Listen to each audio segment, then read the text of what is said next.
This tutorial focuses on submitting a full replacement of current data in the NPMS national layer by submitting geospatial and attribute data. Refer to other videos in this series for tutorials on submitting in addition to current data in the NPMS, making edits to data using the map viewer, notifications of no changes to the NPMS, or request for removal of an OPID from the NPMS.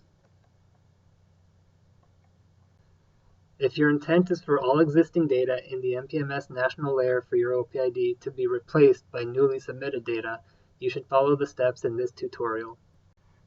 To submit a full replacement of NPMS data, from the general home page, choose the Make a Submission or Notification of No Changes or Removal of OPID button. Then, choose the Upload Geospatial and Attribute Data tool. You'll be asked to select whether you are submitting a full replacement of current data in the NPMS or in addition to the current data. For this tutorial, we'll choose the first option. A separate tutorial will cover making it in addition to current data.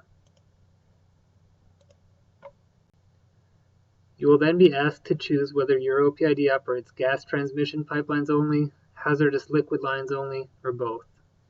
Regardless of which option you choose, you will be asked to confirm that the data you are about to submit reflects conditions in the field as of December 31st of the previous year.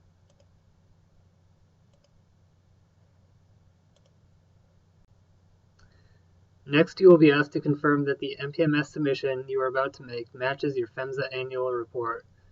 Mileage by state and inter- and intrastate designation included in the NPMS and the annual report should be within 5% of one another to be considered a match. Then you will be asked if this submission contains any abandoned pipelines. If your submission does include abandoned lines, you must then confirm that you have not submitted these lines as abandoned in the past. If you have, then you will not be able to continue with this submission. If your submission includes abandoned lines, you will also be asked if any of them fall offshore or cross a commercially navigable waterway, and therefore require that a certificate of abandonment be filed. If a certificate is required, you will be asked if it is completed, signed, and ready for upload.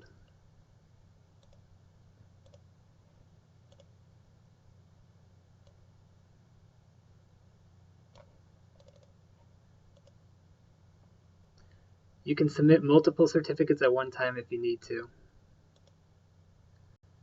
If the certificate of abandonment is not ready, you will be presented with a link to download the certificate template and advised to return to the submission process once the certificate is complete. You will not be able to continue with your submission until you are able to upload the certificate. Next, you will be asked if there are pipelines in the NPMS national layer under your OPID that have now been abandoned but are not included in your submission. If you choose yes, you will then be asked to describe which pipelines were abandoned so that NPMS staff knows which lines to mark as such. You can either list them here, or if you have them listed in a CSV or spreadsheet, you will have an opportunity to upload that document later. Note that when pipelines are abandoned, generally the pipeline feature is not deleted from the NPMS national layer. Instead, NPMS staff converts the OPID to 99999 and the operator name to abandoned, and changes other attribute information to show that the line is now abandoned and carries no commodity. Public contact information is also removed and replaced with NPMS staff contact information. This method is preferable to deleting the lines from the NPMS national layer, since it's a better representation of all pipelines that are in the ground. Therefore, regardless of whether the abandoned lines are included in your submission or not, they will be retained within the NPMS, but will be labeled as abandoned so they are no longer associated with your OPID. Note that abandoned pipelines that fall offshore or cross a commercially navigable waterway must be included in your submission, along with the certificate of abandonment. The following 4 steps will ask you if any pipelines are being added to this submission due to new construction, changes in jurisdiction or classification, correction of an error of omitting a line in the past, or due to an acquisition from another operator. If you mark yes to any of these options, NPMS staff will be alerted to look for newly added lines with a revision code value of C for new construction, J for jurisdictional or classification changes, or A for adding a line previously omitted in error or for adding a newly acquired line.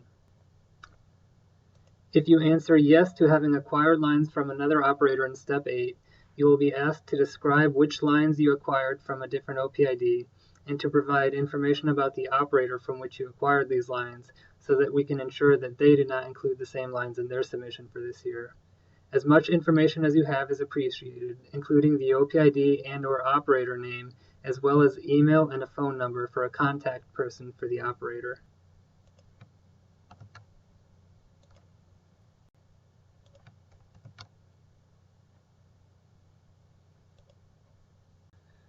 Next, you will be asked if there are any pipelines in the NPMS national layer for this OPID which have been reclassified or physically removed from the ground and therefore not included in your submission.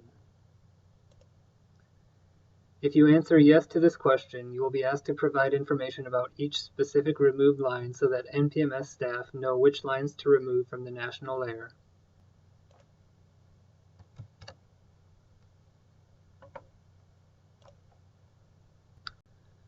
Then you will be asked if there are any pipelines in the NPMS national layer under your OPID that have been divested to another operator and therefore not included in your submission.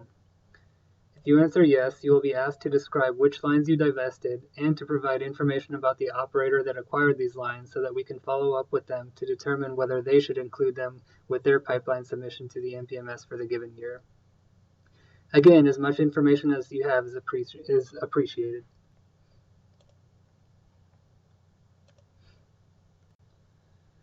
Then you will be asked to convey any additional information that may assist NPMS staff in reviewing your submission. You can enter notes in the text box or upload supplemental documents, such as a spreadsheet featuring a list of P-line IDs that should be removed due to reclassification. You should not use this upload link to upload your geospatial or attribute data. You'll be asked to upload that later on in the workflow.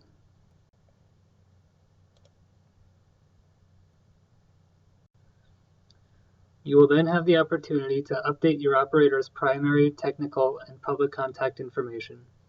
Review this information to make sure it is correct and make any necessary changes.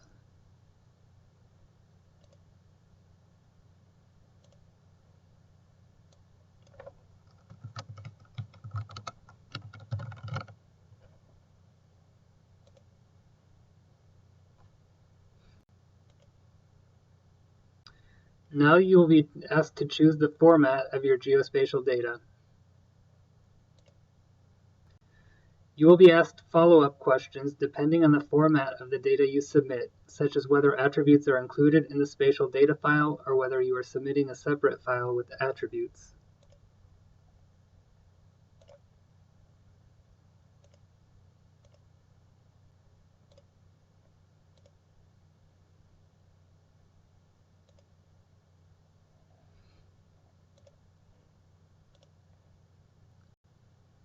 In the final step, you will be asked to upload your spatial data, as well as attribute data if you indicated in the previous step that your attributes were separate from your spatial data.